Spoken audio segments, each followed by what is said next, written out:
नमस्कार। इस समय मैं मौजूद हूँ रेवाड़ी में। हमारे साथ वरिष्ठ पत्रकार हमारे साथ जुड़ चुके हैं। इंदौरा जी हैं और साथ में पवन कुमार जी हैं। आज हरियाणा में चुनाव को संपन्न हुए, नतीजे आ चुके हैं। अब जो अगला स्टेप ये हो रहा है कि मुख्यमंत्री कौन है, इस पे चर्चाएं पूरे प्रदेश में चल रही है, राजनीति गर्मरा रही है। एक तरफ तो अमित शाह ने मुख्यमंत्री नैब सिंह सैनी के नाम पर चुनाव से पहले ही मोहर लगा दी थी। अब अहीरवाल क्षेत्र में जिस तरीके से बीजेपी ने अपना प्रदर्शन किया, वहां से आवाज आ रही है कि कहीं ना कहीं अहीर क्षेत्र से मुख्यमंत्री होना चाहिए, डिप्टी सीएम होना चाहिए। इसी पर बहुत विस्तृत चर्चा करने के लिए आज मैं अपने साथियों के साथ आया हूँ। इंदौरा जी और पवन जी, नमस्कार। नमस्कार जी, इंदौरा जी, क्या किस तरीके से देखते हैं इस समय जो राजनीतिक माहौल बना हुआ है मुख्यमंत्री चेहरे को लेकर? हालांकि बीजेपी ने स्पष्ट कर दिया है, किस तरीके से देखते हैं आप? देखिए मोहित जी, भारतीय जनता पार्टी के जो वरिष्ठ नेता और कह सकते हैं केंद्रीय गृह मंत्री अमित शाह ने बहुत पहले ही पंचकुला में जो एक मीटिंग हुई थी उसमें कह दिया था कि भाई जो विधानसभा का चुनाव है वो नायब सिंह सैनी जो है मुख्यमंत्री इस समय है, उन्हीं के नेतृत्व में लड़ा जाएगा। ये मतलब सीधा सीधा था कि उनका कहने का आशय कि अगर भारतीय जनता पार्टी सत्ता में आती है तो नायब सिंह सैनी मुख्यमंत्री होंगे। लेकिन सरकार बन भी गई है, हरियाणा में बहुत अच्छा प्रदर्शन बीजेपी का सामने आया है। वो अलग बात है कि कांग्रेस पार्टी इसे चुनाव आयोग की भी के ऊपर भी आरोप लगा रहे हैं, ईवीएम को लेकर भी आरोप लगा रहे हैं, वो एक अलग इशू है। अब मामला ये आता है कि मुख्यमंत्री घोषित तो कर दिया लेकिन बात बन नहीं रही है, और बन के इसलिए नहीं रही है तो इसका ये भी है कि पहले 12 तारीख को शपथ ग्रहण समारोह होना था, अब उसके बाद 15 तारीख हो गई और अब 17। अब ये देखिए 12 से और 17 के बीच में जो कर दिया, इसका मतलब ये है कि सीएम बेशक घोषित हो चुके लेकिन सीएम के पद को लेकर अभी पेच उलझा हुआ है। और उलझा हुआ है किस वजह से है? वो दक्षिणी हरियाणा के जो वरिष्ठ नेता है, केंद्रीय मंत्री राव इंद्रजीत सिंह की वजह से फंसा हुआ है, जो सही मायने में माना जाता है। हालांकि अनिल विज भी इसके लिए दावेदारी पेश कर रहे हैं कि भाई हम मुख्यमंत्री बनेंगे, लेकिन क्योंकि अनिल विज अकेले हैं, बेशक वरिष्ठ नेता है लेकिन अकेले हैं वो, तो उनको शायद इतना महत्व है, उनकी बातों को नहीं दिया जा रहा। वैसे भी वो कह चुके हैं अनिल विज कि अगर सरकार मुझे बनाती है मुख्यमंत्री तो मैं बनने के लिए तैयार हूं। मतलब उनका दावा बहुत ज्यादा प्रबल नहीं है। सबसे बड़ा जो प्रबल दावा है वो है राव इंद्रजीत सिंह का, कि राव इंद्रजीत सिंह का कहना है कि भाई दक्षिणी हरियाणा को सीएम का पद मिलना चाहिए। और मेरे हिसाब से, जहां तक मैं 30 साल की पत्रकारिता मेरी हो गई है और मैंने भी देखा है कि हरियाणा के विभिन्न जिलों से मुख्यमंत्री बन चुके हैं। जीटी रोड बेल्ट की बात कर लें, उत्तरी हरियाणा की बात कर लें, अगर मैं नाम लूं तो हिसार से मुख्यमंत्री बन चुके हैं चौधरी भजन लाल जी, सिरसा से चौधरी देवीलाल परिवार आ चुका है सीएम के रूप में, रोहतक से हुड्डा परिवार आ चुका है। अगर मनोहर खट्टर जी की बात करें तो वो करनाल सीटी रही है, सीएम सीटी रही है, तो वो मुख्यमंत्री करनाल से भी आ चुके हैं। कुरुक्षेत्र से अपना नायब सिंह सैनी जी जो वर्तमान में भी कार्यवाहक है वो भी आ चुके हैं, सीएम बन चुके हैं। मतलब ये है कि अगर क्षेत्र बचा है तो दक्षिणी हरियाणा का बचा है और ये उसका राइट भी बनता है। फिर दूसरा जो राइट बनता इसलिए है कि सत्ता कांग्रेस की हो या बीजेपी की हो, हरियाणा में जब भी आती है तो उसमें दक्षिणी हरियाणा का बहुत बड़ा रोल होता है। आप सभी जानते हैं कि 13 से पहले राव इंद्रजीत सिंह कांग्रेस पार्टी में शामिल थे और कांग्रेस पार्टी में भी 10 साल जो सत्ता रही है उसमें दक्षिणी हरियाणा का बहुत बड़ा रोल रहा है। और दक्षिणी हरियाणा का रोल का मतलब है कि राव इंद्रजीत सिंह की विशेष भूमिका उसमें रही है, क्योंकि इनका अपना कमांड है गुड़गांव से लेकर और नारनौल तक। 13 में राव इंद्रजीत सिंह भारतीय जनता पार्टी में कांग्रेस छोड़ के, उसके बाद यहाँ से सीट आई थिंक 11 सीटें निकली थी, 11 की 11 सीटें निकली थी, तो उसमें राव इंद्रजीत सिंह का बड़ा हाथ था।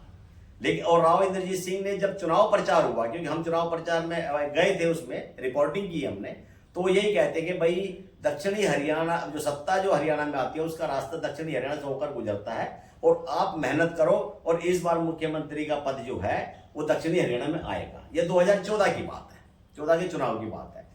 14 में चुनाव हुआ, सरकार बन गई बीजेपी की, लेकिन राव इंद्रजीत सिंह को यानी दक्षिणी हरियाणा का मुख्यमंत्री नहीं बना कोई भी। उसके बाद बात आती है 2019 की। 2019 में जब चुनाव प्रचार हुए तब भी राव इंद्रजीत सिंह ने दक्षिणी हरियाणा के लोगों के बीच में यही बात रखी कि हमारा हक बनता है और आप मेहनत कीजिए और दक्षिणी हरियाणा में जितने ज़्यादा से ज़्यादा सीटें आप निकालेंगे आपको अधिकार मिलेगा। 8 सीटें शायद उस समय में आई थी 2019 में विधानसभा की, और उसमें भी राव इंद्रजीत सिंह का बहुत बड़ा रोल था। लेकिन जब बात आई मुख्यमंत्री बनने की तो वहां मनोहर लाल जी खट्टर दोबारा फिर उनको बिठा दिया। राव इंद्रजीत सिंह को भी केंद्र में भी ज्यादा बड़ा प्रतिनिधित्व नहीं मिला, राज्य मंत्री का दर्जा मिला। वहां उनके मन में एक पीड़ा थी कि भाई आखिर हमारे क्षेत्र को सीएम क्यों नहीं मिल रहा। राव इंद्रजीत सिंह इतनी मेहनत कर रहे हैं, वो इतना जिताने में, सरकार बनाने में पूरे हिस्सेदारी रखते हैं, लेकिन उनको अब तक सीएम पद क्यों नहीं मिल रहा है। खैर राव इंद्रजीत सिंह ने किसी भी तरह लोगों को समझाया, प्रोजेक्ट भी यहाँ लेके आए, सारी बात कर दी। अब बात आ गई 2024 के चुनाव की। 2024 में लोकसभा का चुनाव हुआ, राव इंद्रजीत सिंह फिर जीत गए, उनके साथ में फिर ऐसा लगा, और ऐसा क्या जो अगर हम उनके समर्थकों की बात माने तो भारतीय जनता पार्टी ने उनके साथ में फिर से धोखा किया। जो लोगों को सहन नहीं हुआ उनको राज्य मंत्री बना दिया, ये लोगों को सहन नहीं हुआ। लेकिन राव इंद्रजीत सिंह ने फिर लोगों को समझा लिया, अपने लोगों को, और 2024 के विधानसभा चुनाव में इस बार पूरी तौर पे उन्होंने कह दिया, लोगों से फिर एक बार कहा कि इस बार दक्षिण हरियाणा का मुख्यमंत्री बनना चाहिए। अब जो ये अभी जो वर्तमान में सामने जो आ रहा है ना, वो यही आ रहा है कि जो बार बार जो डेट बदली जा रही है वो राव इंद्रजीत सिंह की वजह से ही बदली जा रही है। जबकि ऑफिस से ये सूचना मिली है कि प्रधानमंत्री से डेट तिथि ना मिलने की वजह से ये डेट बदली जा रही है। तो ऐसा सिर्फ किस नहीं, वो देखिए पार्टी अपने लेवल पे किसी भी बात को बनाने के लिए, अब कहा तो सूचना ये भी है कि अमित शाह भी शायद नहीं है, अब है या नहीं है वो एक अलग इशू है। लेकिन जो वर्तमान में जो चर्चाएं चल रही है राजनीतिक स्तर पे यहाँ, उसमें यह है कि राव इंद्रजीत सिंह के पास में 9 विधायक हैं इस समय। दक्षिणी हरियाणा की 11 सीटें हैं। 11 सीटों में अगर हम 2 सीटें निकाल दें, एक तो ये है कि 10 सीटें जीती है वहां से, लेकिन राव नरबीर सिंह राव इंद्रजीत सिंह से अलग है। ना तो वो टिकट दिलाने में उनका सहयोगी रहे और ना ही उनको जिताने में उनको सहयोगी रहे, क्योंकि वो प्रचार करने भी नहीं गए। दूसरा नांगल चौधरी से डॉक्टर अभय सिंह यादव है। अभय सिंह यादव जो है उनकी भी राव इंद्रजीत सिंह से नहीं बनती और वो सीट हार गए। इसका मतलब 11 में से 9 सीटें राव इंद्रजीत सिंह को ने जिताई है। और जिताई क्या है, जिसमें 6 सीटें तो ऐसी है जो राव इंद्रजीत सिंह ने खुद मांगी थी कि मेरे आदमियों को इनको टिकट दी जाए, और वो टिकट दी है। बाकी उनकी कंसेंट रही है कि आप इनको टिकट दे दीजिए, इनको जिताना मेरी जिम्मेवारी है। तो कहने का मतलब है कि 9 एमएलए राव इंद्रजीत सिंह के साथ है। भारतीय जनता पार्टी के पास इस समय 48 एमएलए हैं।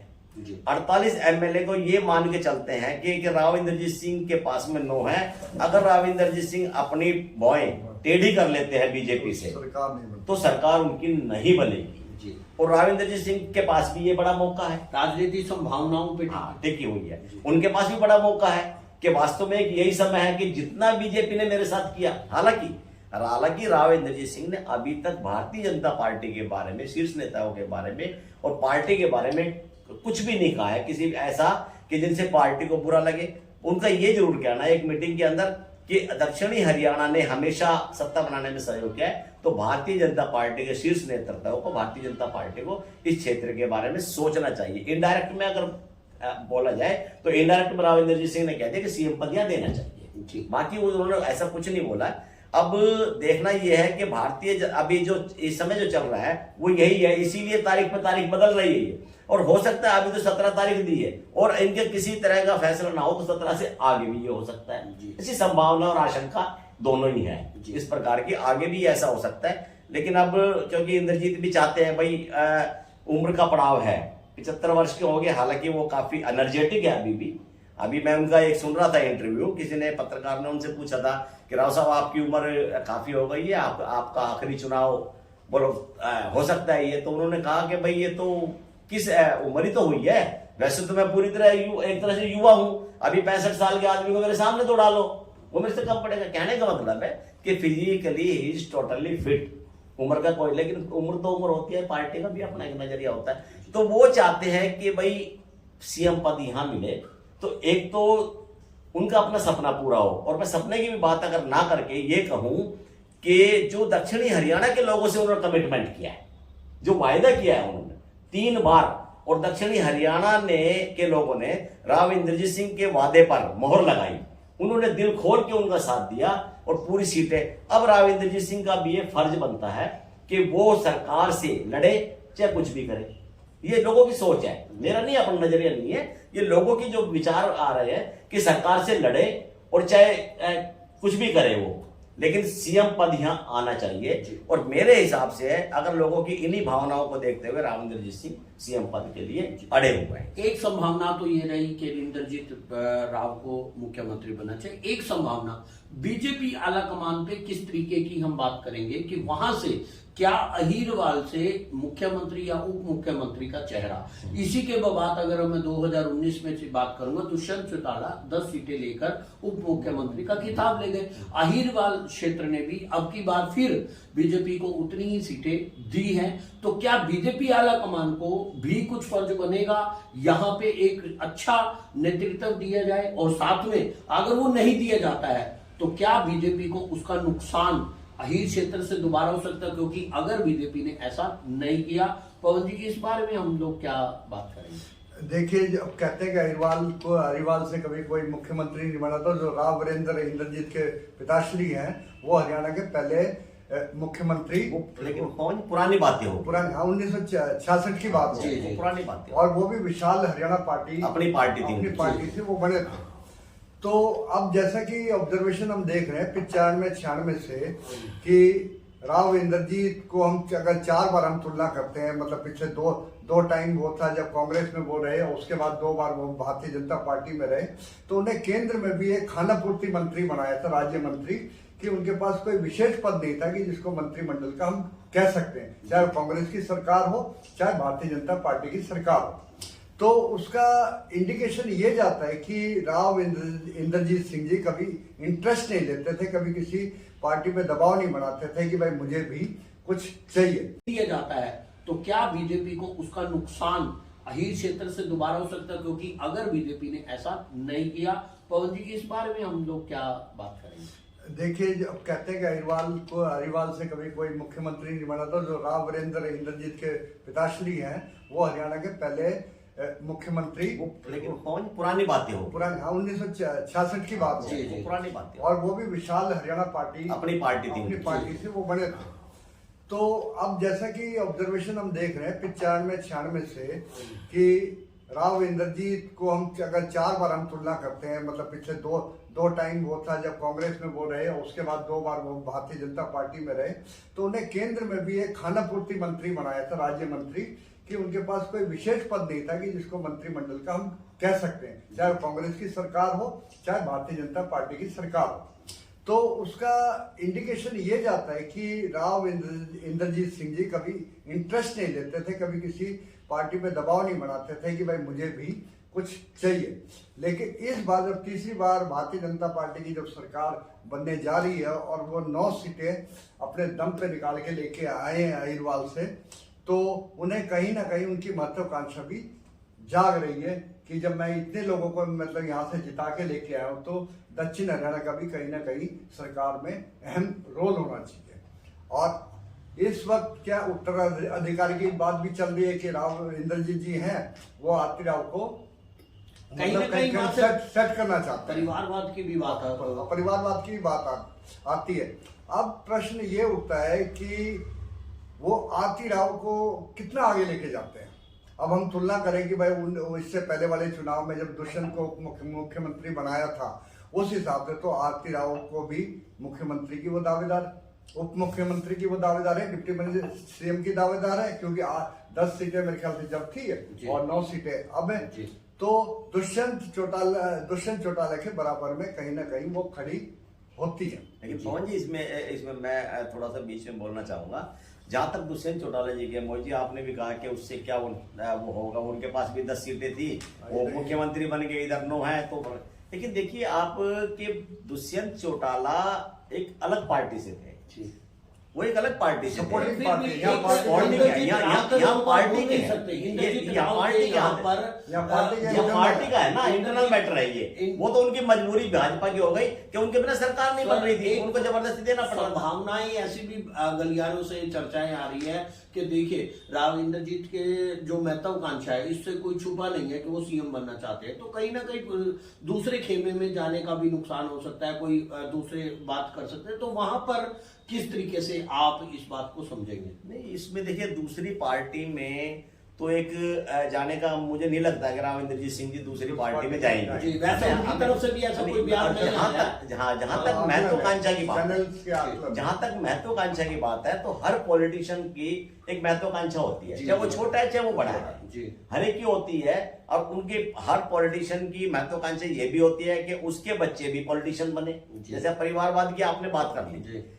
अब एक भी आप नेता मुझे बता दीजिए जो उम्र दराज हो गया हो और उनके बच्चे पॉलिटिशियन नहीं है। नहीं। आप बता दीजिए कौन से नहीं, जैसे बीजेपी कौन सा ये नेता बात है करती जिनका है। बच्चा फौज में लगा हुआ है? जी कौन सा है? कोई भी नहीं है। सारे जो है डॉक्टर के बच्चे चाहता है कि डॉक्टर बने मेरे, इंजीनियर का बेटा इंजीनियर चाहेगा मेरा बेटा इंजीनियर बने। इंजीनियर बने। किसी पॉलिटिशियन भी यही चाहता है कि उनका जो काम है राजनीति वो करे तो उनके बच्चे भी राजनीति करे। तो परिवारवाद की बात यहाँ खत्म हो जाती है। जी। परिवारवाद की बात नहीं कर रही। बात है आपके एक क्वेश्चन की कि अगर भारतीय जनता पार्टी का शीर्ष नेतृत्व इंद्रजीत सिंह की बात नहीं मानते हैं नहीं तो मानते। उनको दक्षिणी हरियाणा में नुकसान की। तो नेचुरल सी बात है कि अगर भारतीय जनता पार्टी इन्हें संतुष्ट नहीं कर पाई, इवन चाहे वो सीएम बनाकर या फिर राव इंद्रजीत सिंह जी किसी बात पे समझौता कर ले और उनकी बेटी को डिप्टी सीएम भी बना ले, लेकिन ये मान जाए और Bharatiya Janata party deputy CM भी ना बनाए, जी तो उसमें तो उनका गुस्सा जायज है। जायज है। और अगर उन्होंने किसी तरह का स्टेप ले लिया तो ये भारतीय जनता पार्टी के लिए भविष्य में बहुत बड़ा खतरा है। जी। दक्षिणी हरियाणा में जी। भारतीय जनता पार्टी आज भी बेशक पूरी स्टेट के अंदर के अच्छे प्रदर्शन किया हो, लेकिन दक्षिणी हरियाणा में बिना राव इंद्रजीत सिंह की यानी सहमति डिप्टी सीएम तो कम से कम बनाना सहमति ही पड़ेगा। के कहने का बिना मतलब- उनके सहयोग के भारतीय जनता पार्टी 9 सीटें नहीं जीत सकती थी। अभी कई बार एक दो चीजें बीच में सामने आई है। मैं सुन रहा था किसी चैनल पे कि लोकसभा चुनाव में इसका नरेंद्र मोदी जी का अब चेहरा नहीं चला। ये सच्ची है, उनमें नहीं चला, नहीं चला, लोकसभा में नहीं चला केंद्रीय प्रधानमंत्री जी का लेकिन बीजेपी चेहरा नहीं चला। लेकिन बीजेपी अब जो है ना कहता है विधानसभा में चला है। और मेरा जो अपना व्यक्तिगत ये है कि भारत इसमें भी विधानसभा के चुनाव में भी नरेंद्र मोदी का प्रधानमंत्री का चेहरा नहीं चला है। जी। वहां व्यक्तिगत जो व्यक्ति थे उनका अपना, किसी का भी हो उनका अपना व्यक्तिगत प्रभाव रहा है। पार्टी का जो स्ट्रक्चर है संगठन ढांचा है, जो बूथ स्तर पे पन्ना प्रमुख ये जो इन्होंने बना रखे हैं, इसकी वजह से और ये पार्टी मजबूत थी। कांग्रेस हवा में थी, ये संगठन वो हवा के में हिसाब थी, से। उनका डिस्ट्रिक्ट लेवल पे भी संगठन नहीं था। तो ये संगठन के आधार पे और व्यक्तिगत जो नेता अपना खड़ा था उसके कहीं जगह उसका प्रभाव, कहीं संगठन का प्रभाव। और दक्षिणी हरियाणा में 101% राव इंद्रजीत सिंह के प्रभाव से ही ये 9 सीटें आई। जी एक छोटी सी क्वेश्चन ये आता है कि क्या अहीर क्षेत्र में बीजेपी जीती, राव जीते या कांग्रेस हारी, या उसको स्वीकार नहीं किया? ये जाट वर्सेस पर जाट अहीर जाट को महत्व नहीं देता। तो यहाँ पे एक छोटा सी हम बात इस बारे में भी हम बात करेंगे। तो जाट क्योंकि तो- जब हम बात करते हैं मतलब हुड्डा नेतृत्व की बात करें पूरे प्रदेश में कांग्रेस की, तो वहां पर क्या बात करेंगे आप? जहां तक है अभी क्या कह रहे थे कि भारतीय जनता पार्टी को है ना जाट वोट नहीं दे रहे। जी लेकिन इस बार जो 8 9 सीटें जाटों को मिली है, जी वो क्या किससे मिली है? जाटों ने सपोर्ट किया है। जाटों ने सपोर्ट किया है जाटों ने भारतीय जनता पार्टी को सपोर्ट किया। जी, और जाटों को नेगेटिव मान रहे थे। जाटों को नेगेटिव मान रहे थे, कांग्रेस अपना मान के चल रही थी, कांग्रेस लेकिन अपना जाटों ने जो है भारतीय जनता पार्टी को सपोर्ट किया। इसका नरेंद्र मोदी जी का अब चेहरा नहीं चला। ये सच्ची है, उनमें नहीं चला, नहीं चला, लोकसभा में नहीं चला केंद्रीय प्रधानमंत्री जी का लेकिन बीजेपी चेहरा नहीं चला। लेकिन बीजेपी अब जो है ना कहता है विधानसभा में चला है। और मेरा जो अपना व्यक्तिगत ये है कि भारत इसमें भी विधानसभा के चुनाव में भी नरेंद्र मोदी का प्रधानमंत्री का चेहरा नहीं चला है। जी वहां व्यक्तिगत जो व्यक्ति थे उनका अपना, किसी का भी हो उनका अपना व्यक्तिगत प्रभाव रहा है। पार्टी का जो स्ट्रक्चर है संगठन ढांचा है, जो बूथ स्तर पे पन्ना प्रमुख, ये जो इन्होंने बना रखे हैं, इसकी वजह से, और ये पार्टी मजबूत थी, कांग्रेस हवा में थी, ये संगठन वो हवा के में हिसाब थी, से उनका डिस्ट्रिक्ट लेवल पे भी संगठन नहीं था। तो ये संगठन के आधार पे और व्यक्तिगत जो नेता अपना खड़ा था, उसके कहीं जगह उसका प्रभाव, कहीं संगठन का प्रभाव, और दक्षिणी हरियाणा में 101% राव इंद्रजीत सिंह के प्रभाव से ही ये 9 सीटें आई। जी, एक छोटी सी क्वेश्चन ये आता है कि क्या अहीर क्षेत्र में बीजेपी जीती, राव जीते, या कांग्रेस हारी, या उसको स्वीकार नहीं किया? ये जाट वर्सेस पर जाट अहीर जाट को महत्व नहीं देता। तो यहाँ पे एक छोटा सी हम बात इस बारे में भी हम बात करेंगे। तो क्योंकि जब हम बात करते हैं मतलब हुड्डा नेतृत्व की बात करें पूरे प्रदेश में कांग्रेस की, तो वहां पर क्या बात करेंगे आप?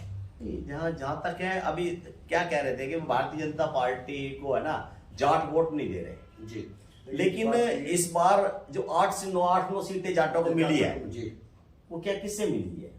जाटों ने सपोर्ट किया है, सपोर्ट किया है, जाटों ने भारतीय जनता पार्टी को सपोर्ट किया। और जाटों को नेगेटिव मान रहे थे, जाटों को नेगेटिव मान रहे थे, कांग्रेस अपना मान के चल रही थी, लेकिन जाटों ने जो है भारतीय जनता पार्टी को सपोर्ट किया, 8 सीटें आई, तो उसका वोट जो कन्वर्ट हुआ है, वो भी एक बड़ा फायदा भारतीय जनता पार्टी को मिला है। दूसरा जो शेड्यूल्ड कास्ट का था, एससीज का एक बड़ा वर्ग है, बड़ा वर्ग है, कांग्रेस इसको अपना मान के चल रही थी, क्योंकि लोकसभा में ये सिक्का चला था, ये नैरेटिव चला था कि संविधान बदल देंगे तो एससीज की ये हो गए थे, नहीं यार भाजपा या तो हमें तो नुकसान पहुंचा देगी। तो उन्होंने क्या है कि अब, लेकिन कांग्रेस ये मान के चल रही थी एससी अब भी हमारे साथ है, लेकिन एससी और जाट, लेकिन एससी का बहुत बड़ा वोट बैंक कन्वर्ट हुआ BJP.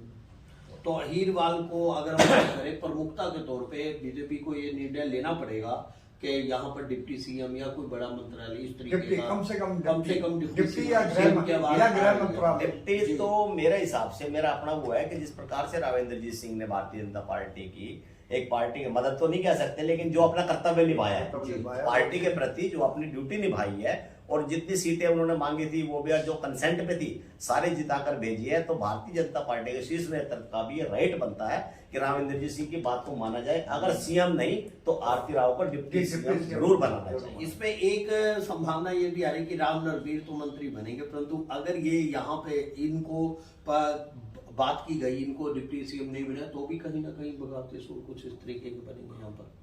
Deputy CM Rao Narveer और इंद्रजीत में कुछ फर्क है, क्योंकि अगर 36 का आंकड़ा है, तो वहां पर किस तरीके से संगठन के हिसाब से इंद्रजीत मजबूत पड़ेगा। देखिए, इंद्रजीत के बाद हालांकि राव नरवीर सिंह भी एक अच्छे नेता है, प्रभावशाली नेता है अपने क्षेत्र में। देखिए, रेवाड़ी जिले के रहने वाले, क्योंकि वो मंत्री पद लेके आएंगे, रेवाड़ी जिले के रहने वाले हैं, बाद में गुड़गांव में रहने लगे और गुड़गांव में अपना ग्राउंड बनाया, और इस बार के इलेक्शन में बहुत अच्छे मार्जिन से उन्होंने सीट भी जीती है, इसमें कोई शक नहीं है। उनका अपना प्रभाव है, एक प्रभावशाली नेता भी है, लेकिन व्यक्तिगत रूप से जब बात करते हैं तो राव इंद्रजीत सिंह उनके मजबूत पड़ेंगे, बहुत बड़े मजबूत है, बहुत बड़ा कद है राव इंद्रजीत सिंह का इस मामले में। नरवीर का कद, खुद का कद है, लेकिन जीत के आए वो कद भी एक तरह से राव इंद्रजीत सिंह का बहुत बड़ा कद है। अब मुझे तो ये भी लगता है कि हरियाणा में इतना बड़ा कोई नेता नहीं है जो इतना मास लीडर जिसको बोलते हैं ना, राव इंद्रजीत सिंह है। मैंने खुद देखा हुआ है, इनके आने की खबर से और लोग एक दूसरे से पूछ के कराओ सब कब आ रहे हैं, अगर उनको पता लग जाए तो वहीं हजारों की भीड़ इकट्ठी हो जाती है। तो इनका अपना प्रभाव है। अगर भारतीय जनता पार्टी किसी रूप में इनको नाराज करती है और ये वास्तव में नाराज हो जाते हैं, तो भारतीय जनता पार्टी को भविष्य में नुकसान उठाना पड़ेगा इस क्षेत्र में, कम से कम। तो दोस्तों, आपने सुना किस तरीके से इस संभावनाओं के बिहार पे हमने चर्चा की। आपका इस बारे में क्या राय है, जरूर कमेंट बॉक्स में जरूर बताएं, और इसी तरीके से हर एक तरीके की संभावनाएं हम अपने चैनल के माध्यम से आप लोगों को देते रहेंगे। धन्यवाद एक बार फिर पवन जी और इंदौरा जी, बहुत बहुत धन्यवाद।